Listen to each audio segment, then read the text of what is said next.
Olá, pessoal. Hoje nós vamos falar um pouquinho sobre alternativas locacionais e tecnológicas. Só para apresentar um pouquinho onde a gente está no curso, né? Então a gente terminou toda a parte introdutória de ecologia de paisagens, né? Falamos de escala, de relação espécie-área, de biogeografia de ilhas, de composição, configuração de paisagens, de perda e fragmentação do habitat, das métricas de paisagens, de conectividade espaço-temporal, de dinâmica de paisagens, né? Aí a gente passou por uma linha mais de aplicações desses conceitos que a gente viu, né? Então a gente falou da relação vegetação água, né, da vegetação na paisagem e a água, como a água responde a esse aonde as localizações, aonde a gente tem vegetação. Falamos um pouquinho sobre o manejo de paisagens e hoje nós vamos aprofundar nessas questões de manejo de paisagens. Nós vamos começar então a parte das aplicações voltadas para a avaliação de impacto ambiental, para a gente integrar bastante aí com o mesoconteúdo de avaliação de impacto ambiental, né? Então a gente tem alternativas locacionais tecnológicas, né, que é a aula de hoje. Ela vai ser uma aula bem breve, porque a gente vai trabalhar no tutorial para avançar, para ir em mais detalhe. Depois a gente entra no zoneamento e diagnóstico ambiental. Veja que ambos têm muitas questões espaciais, muitas questões de ecologia de paisagens, né? As questões de impactos ambientais, né, e boa parte dos impactos ambientais, principalmente de grandes empreendimentos ou de planejamento de ocupação de paisagens, são de grandes áreas, né, são na escala da paisagem, né, ou a escala da paisagem é particularmente adequada para se estudar. E aí a gente passa para os programas ambientais, né? E aí a gente vai trabalhar com áreas prioritárias para conservação, que a gente já faz o link com o MESO, né? Os MESOs do ano que vem, com planejamento ambiental, zoneamento e planejamento ambiental, e áreas prioritárias da restauração, para restauração, que a gente já faz o link com restauração de áreas degradadas, com ecologia de restauração, que é um outro MESO dentro do eixo de EMA 3. Bom, então alternativas locacionais tecnológicas, né? Ela é uma etapa super importante dos estudos de avaliação de impacto ambiental, né? E ela é diretamente, apesar de ela é muito importante, mas não é muito, como vocês devem ter visto já, ela não é muito, não tem um know-how, a gente não sabe muito bem como fazer. Mas de qualquer maneira, localização, né, já envolve uma decisão espacial. Portanto, boa parte das ferramentas de ecologia de paisagens que a gente viu na etapa inicial podem ser diretamente aplicadas nessa etapa de alternativas locacionais, né? E aqui a gente já introduz um pouquinho o que vai ser o, o tutorial. Basicamente, vamos dizer assim, é bastante real. Lógico que esse exemplo da direita não é muito real, mas vamos supor que a gente precisa passar uma linha de transmissão, né, aquelas linhas de alta tensão, entre Itapetininga e Itapeva, né, e aí a gente tem as alternativas de traçado, né. Cada desviada, lógico, até um trecho pequeno desse é muito difícil de você fazer grandes desvios, mas de qualquer maneira, cada curva, vamos dizer assim, óbvio, ela não pode ser uma curva super fechada, né? Mas cada curva, cada quilômetro a mais, cada metro a mais de linha de transmissão, você tem um custo a mais, né? Você tem torres que ser mais fortes, você tem que ter os stais, né? Quer dizer, aqueles cabos segurando as torres. Você tem mais cabos sendo usado, mais perda de energia ocorrendo, né, na transmissão. Então, basicamente, você desviar de, por exemplo, fragmentos importantes, etc., ele tem que ser pensado com grande antecedência, porque você pode fazer mudanças distantes. Não dá para fazer uma curva super fechada, como nos casos que a gente tem à direita, e tem um custo associado, ou seja, cada desvio, cada alteração aí de traçado, que não seja o mais curto, envolve um gasto associado. Bom, uma das questões relacionadas às alternativas locacionais e tecnológicas é que faltam critérios para a escolha e a avaliação dessas alternativas, né?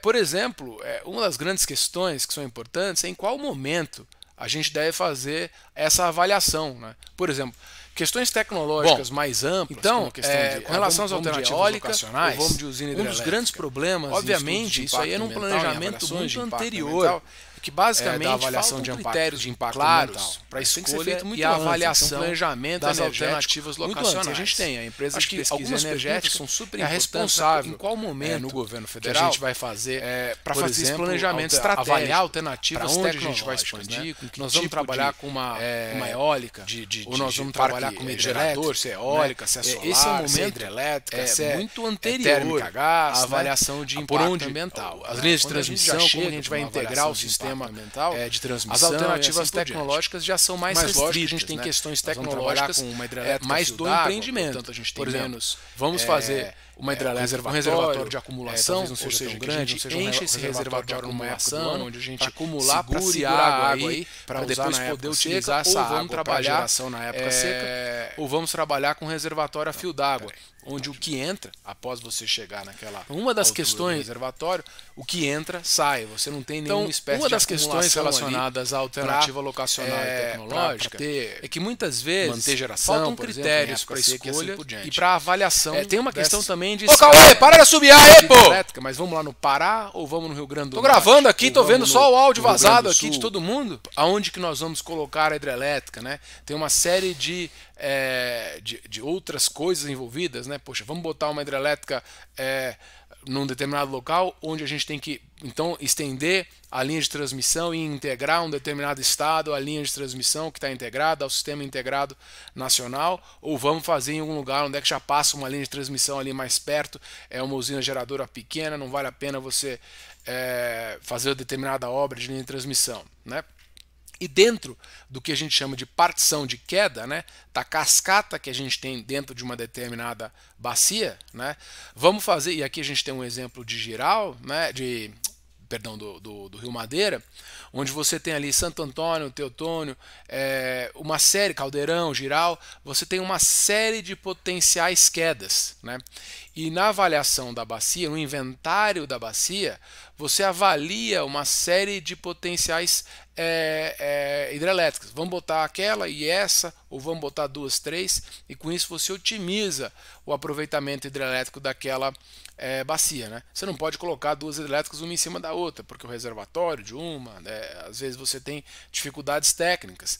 Então você faz essa partição de queda, mas também você pode fazer ajustes um pouco mais para frente, um pouco mais para trás, nessa questão quando da obra, né? Na avaliação de impacto ambiental, que seria essa alternativa locacional mais diretamente relacionada ao empreendimento. Isso, nos estudos de impacto ambiental, eles estão claramente colocados, né?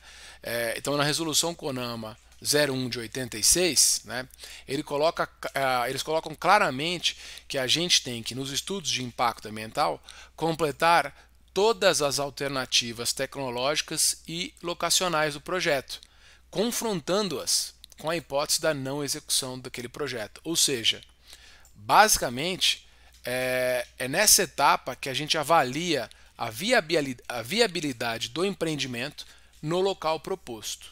Tem gente que argumenta que contemplar todas as alternativas tecnológicas, né, ou de localização é virtualmente impossível, né? A gente tem determinado conjunto de opções ali que a gente tem que avaliar, mas não dá para contemplar todas, vamos dizer assim. Então, de certa maneira, isso acaba abrindo algumas brechas, né? Então, no artigo 6, no artigo 6º dessa mesma resolução, coloca que o estudo de impacto ambiental deverá, no mínimo, contemplar as seguintes atividades técnicas: análise dos impactos ambientais do projeto e de suas alternativas, através da identificação, previsão da magnitude e interpretação da importância dos prováveis impactos relevantes, discriminando os impactos positivos e negativos, ou seja, os benéficos e adversos, diretos e indiretos, imediatos e a médio e longo prazos, temporários e permanentes, né, que às vezes a gente tem impactos só da obra, outros permanecem, né, seu grau de reversibilidade, suas propriedades cumulativas e sinérgicas e a distribuição dos ônus e benefícios sociais. Ou seja, a resolução CONAMA coloca um super conjunto de coisas para fazer, né? Basicamente, se a gente conseguisse fazer tudo isso, seria excelente. Mas ela não explica como que essa seleção e a avaliação das alternativas deve ser feita, né? E como às vezes tem gente que argumenta, como é tão complexo e difícil de ser feito, né? Envolve praticamente vários estudos de impacto ambiental, ele acaba recebendo essa parte, que é super importante, que seria uma parte que a gente teria um potencial enorme de reduzir impacto, ela acaba recebendo pouca atenção nos estudos.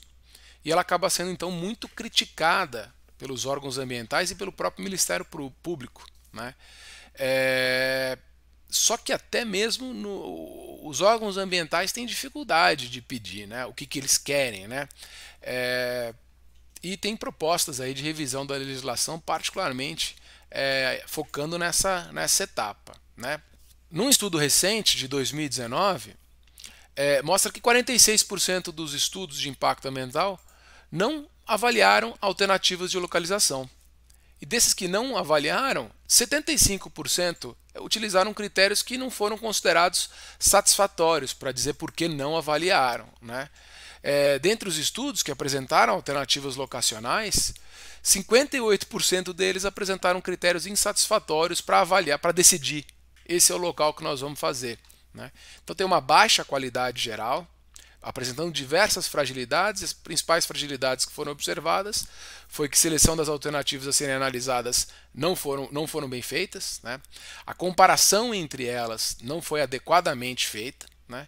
E principalmente a seleção e a justificativa da alternativa selecionada não foi bem embasada, né? Na maioria das vezes, os estudos apresentam apenas descrições das alternativas, né? Ou seja, não deixam de ser, não saem de puramente descritivos, né? Mas o mesmo estudo também aponta que os TRs, né, os CDR, os termos de referência, também foram não satisfatórios. Ou seja, os estudos e as diretrizes para avaliação de alternativas locacionais estão inadequados. Ou seja, a gente não pode fazer uso dessa estratégia, que é uma estratégia extremamente importante para a minimização de impacto ambiental. E nesse contexto, a ecologia de paisagens pode contribuir muito, porque a gente vai poder avaliar os impactos espaciais nas diferentes localidades de uma maneira talvez, ou certamente, muito mais barata e muito mais substanciosa do que puramente descritiva, né? Ou que te leve a fazer estudos de fato detalhados e deixar de ser puramente descritivo. Então a ecologia de paisagens talvez seja uma grande ferramenta aí para nos auxiliar na melhora desses estudos de alternativas locacionais. Então a gente tem que a ecologia de paisagem pode influenciar muito então nas alternativas locacionais. Ela pode também gerar sinalizações para a gente ver as áreas diretamente afetadas, as áreas de influência direta e as áreas de influência indireta, né? Avaliar essas áreas, esses potenciais impactos nas diferentes alternativas através de sinalização e não tendo que efetivamente fazer estudos muito mais detalhados ou que envolvam trabalhos muito mais refinados de campo. Ou seja, né, é no planejamento e na fase inicial do empreendimento onde talvez a gente possa não melhor utilizar a ecologia de paisagens, mas que ela tenha um uso mais eficiente, porque de fato a gente vai poder influenciar diretamente na tomada de decisão com ferramentas bem claras e precisas. Então, no exercício prático que a gente vai trabalhar, a gente vai avaliar as alternativas locacionais para um empreendimento linear, né? Como eu falei, são as linhas de transmissão. Então a gente vai ver os custos, né? O quanto custa você desviar, o quanto custa você aumentar, o quanto custa você fazer curvas, né? Comprimento também, né? E os impactos. O que a gente consegue aí fazer esse balanço de custo-benefício? Mais custo, menos impacto, porém é mais custo. E é isso basicamente o que acontece quando a gente está fazendo uma avaliação de impacto ambiental, né? A gente tem uma questão de custo, uma questão de retorno daquele empreendimento e dos impactos ambientais associados. Bom, então por hoje foi bem curtinho, mas é só para introduzir então o tutorial que a gente vai fazer agora. A playlist do curso está ficando quase completa, estamos chegando no fim, e aí estão os nossos canais de comunicação. Um abraço.